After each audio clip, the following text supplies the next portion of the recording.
Astaxanthin is super popular with my patients, and it's marketed as an antioxidant 100 times more powerful than vitamin E. But here's what most people don't realize. Not all forms of astaxanthin are the same, and some forms may offer far less benefit than you think. By the end of this video, you'll know exactly what form is worth taking, which forms to avoid, and which people shouldn't take any at all.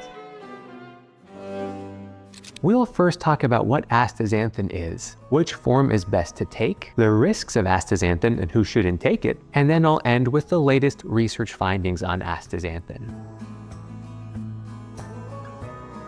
Over the last few years, astaxanthin has exploded in popularity. Patients ask me about it constantly, and I see it in influencer ads, skincare stacks, and anti-aging supplements. And the reason is simple. Oxidative stress is one of the core drivers of aging, and astaxanthin is exceptionally good at addressing it when used correctly. It has evidence for benefits in skin health, physical performance, high cholesterol, diabetes, blood pressure, weight loss, and possibly even neurologic disease. I'll give you the dosing and the specific research findings at the end of the video, so be sure to stick around for that. Astaxanthin is a carotenoid. Remember that carotenoids are natural yellow, orange, and red pigments in plants, algae, and some bacteria, giving color to carrots, tomatoes, and leafy greens. They're antioxidants and protect against light damage in plants, and they can do the same in humans when they ingest them. It's like plants grow these antioxidants and we consume them. They're also fat soluble like the antioxidants vitamin A and vitamin E in humans. So that's why you want to take most of these antioxidants like astaxanthin with a fatty meal to maximize absorption. In fact, some of these carotenoids actually convert into vitamin A in the body. But astaxanthin is overall special. Structurally, it can span the lipid membrane of the cell,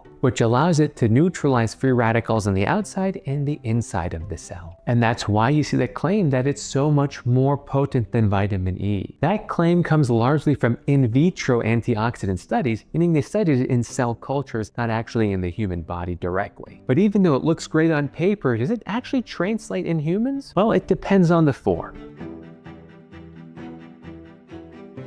This is where most people get it wrong. There are two fundamentally different categories of astaxanthin, natural and synthetic. Natural astaxanthin comes primarily from the microalgae Haematococcus pluvialis. It's also present in Antarctic krill, and in salmon it's what gives them that color. Importantly, natural astaxanthin is present in ester formation, which are more stable and appear to have better bioavailability than astaxanthin on its own, or synthetically derived astaxanthin. It's the same molecule but packaged differently. And that packaging matters. Look at the ingredient label of any astaxanthin supplement. A good supplement should list the source of the astaxanthin. And you want to look for the ingredient label specifically calling out H. pluvialis or Antarctic krill. Synthetic astaxanthin is produced from petrochemical sources. While it may look chemically similar on the label, its chemical packaging is different, and that packaging makes a difference in your body for how it gets absorbed and used. Most of the human clinical trial data with astaxanthin show benefit with the natural form, not the synthetic form. So while two bottles can say astaxanthin on the front label, they might not be the same in your body. By the way, if you're learning something new about astaxanthin and your body, be sure to hit that like button and share what you learned with others. You can learn more about longevity, hormone health, and mental health by visiting my San Francisco clinic's website, www.claris-health.com, also linked in the description below. Now back to astaxanthin and the risks of this powerful antioxidant.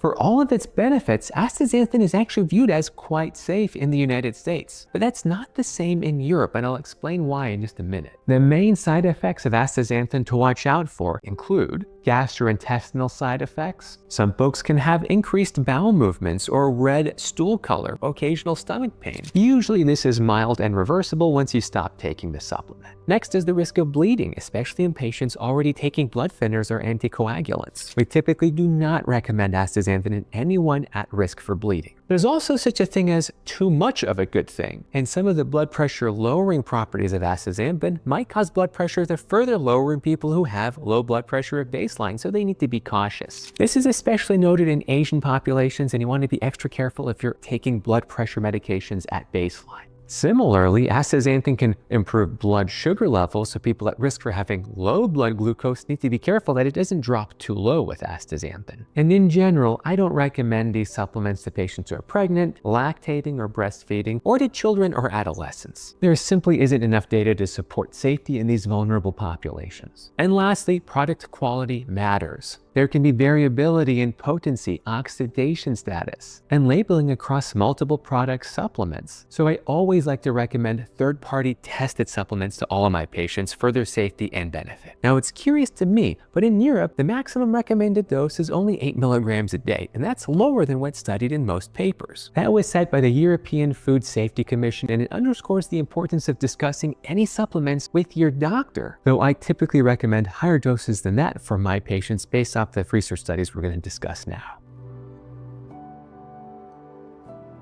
Now, as promised, here are the research findings with the doses they studied. For high cholesterol, astaxanthin at 12 milligrams a day for 24 weeks has been shown to improve cholesterol markers in patients with prediabetes. Doses of 18 milligrams a day have also been studied with benefit. In patients with diabetes, improvements in blood glucose can be seen at 8 milligrams a day for 8 weeks. And blood pressure can also improve in some of these patients. 10 milligrams a day has also been studied and shown to improve blood glucose levels and hemoglobin A1C level.